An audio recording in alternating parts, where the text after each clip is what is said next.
chapter 43. Then the man brought me to the gate facing east, and I saw the glory of the God of Israel coming from the east. His voice was like the roar of rushing waters, and the land was radiant with his glory. The vision I saw was like the vision I had seen when he came to destroy the city, and like the visions I had seen by the Kebar River. And I fell face down. The glory of the Lord entered the temple through the gate facing east. Then the Spirit lifted me up and brought me into the inner court, and the glory of the Lord filled the temple.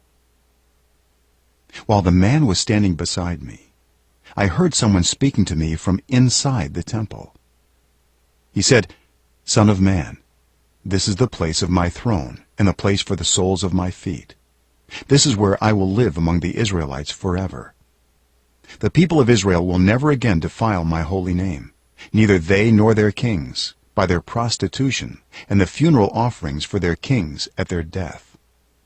When they placed their threshold next to my threshold, and their doorposts beside my doorposts, with only a wall between me and them, they defiled my holy name by their detestable practices.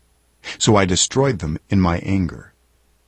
Now let them put away from me their prostitution and the funeral offerings for their kings, and I will live among them forever. Son of man, describe the temple to the people of Israel, that they may be ashamed of their sins.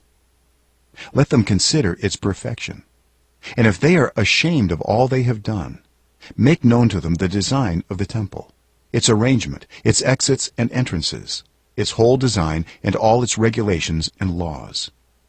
Write these down before them, so that they may be faithful to its design and follow all its regulations. This is the law of the temple. All the surrounding area on top of the mountain will be most holy. Such is the law of the temple. These are the measurements of the altar in long cubits, that cubit being a cubit and a handbreadth. Its gutter is a cubit deep and a cubit wide, with a rim of 1 span around the edge. And this is the height of the altar. From the gutter on the ground up to the lower ledge that goes around the altar, it is 2 cubits high, and the ledge is a cubit wide. From this lower ledge to the upper ledge that goes around the altar, it is 4 cubits high, and that ledge is also a cubit wide. Above that, the altar hearth is 4 cubits high, and 4 horns project upward from the hearth. The altar hearth is square, 12 cubits long and 12 cubits wide. The upper ledge also is square, 14 cubits long and 14 cubits wide. All around the altar is a gutter of 1 cubit, with a rim of half a cubit. The steps of the altar face east. Then he said to me, "Son of man, this is what the sovereign Lord says. These will be the regulations for sacrificing burnt offerings and splashing blood against the altar when it is built. You are to give a young bull as a sin offering to the Levitical priests of the family of Zadok, who come near to minister before me, declares the sovereign Lord. You are to take some of its blood and put it on the 4 horns of the altar, and on the 4 corners of the upper ledge, and all around the rim, and so purify the altar and make atonement for it.